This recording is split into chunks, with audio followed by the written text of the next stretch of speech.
But I also want to point out, too, that that surge that we saw during the session, which kind of came out of nowhere, because for a while it was kind of stable, then it bumped up. It was something like 9.5%, and that's the biggest one-day gain that I think we've had going back to 2020. Believe it or not, yeah. So, and this is sort of the yin-yang right now, is that the market is really keeping an eye on what energy prices are doing, how that feeds into, of course, Treasury rates, and then, of course, what the read-through is into equities. Yeah, and of course, you take a look at the past 5 days or so, your top-performing sector, it's no surprise, it's energy. But you think back to the conversation we were having with Venu Krishna half an hour ago, that maybe we're starting to see the light at the end of the tunnel when it comes to that outperformance when you take a look at some of these valuations.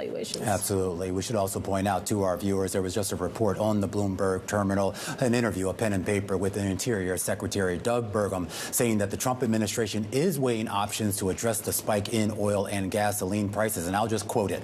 Everything is being considered, and I think there are a series of ideas. Let's go to Ernest Moniz. He's a former U.S. Energy Secretary and now the founder and CEO of the EFI Foundation. Mr. Secretary, I do want to start off with the options on the table. I mean, when you were as Energy Secretary during the Obama administration or Undersecretary during the Clinton administration, you've dealt with energy price spikes. And I am curious as to what levers at all does the administration have to try to contain that, or contain the impact, I should say? Well, of course, one of the options that's always available, although it's not always exercised wisely, I might say, is, of course, the release of oil from the Strategic Petroleum Reserve. We're down now, but we still have about 400 million barrels in there. But to be honest, if you look at the situation in the Mideast, in the Gulf, clearly the big issue we all know is whether the Strait of Hormuz is really operating. And right now, operationally, its traffic is, shall we say, very, very slow going through there, practically non-existent. So far, the price of oil, of course, has risen, the order of 10%. The price of the West Texas benchmark is, in fact, over $80. It hasn't been there in quite a while. And the fear is that if the strait remains closed for many, many weeks, that we will see a further run-up, possibly into the triple digits in terms of oil prices.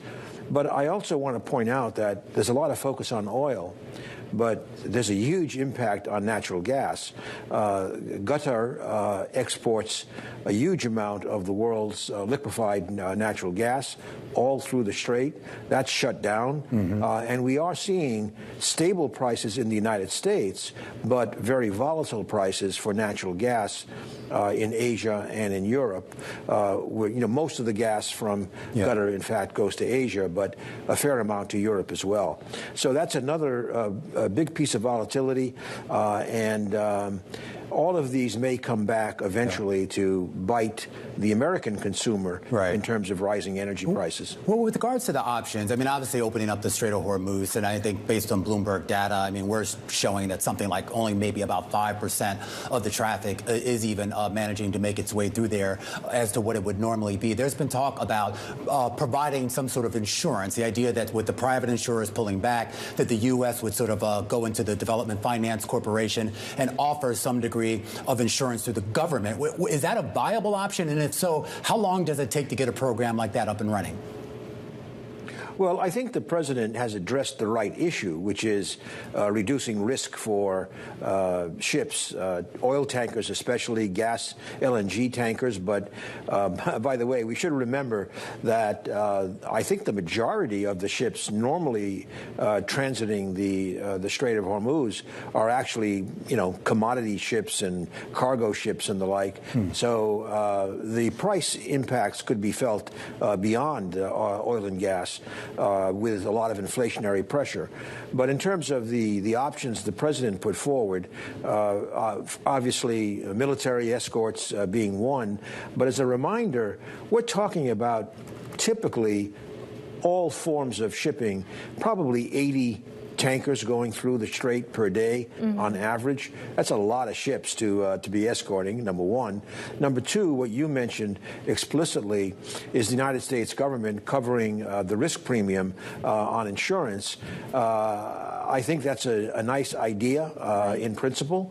However, I share the concern that you hinted at, namely, it may take an awfully long time, number one, to get this in place on the scale of the hopefully relatively short shutdown of the Strait of Hormuz.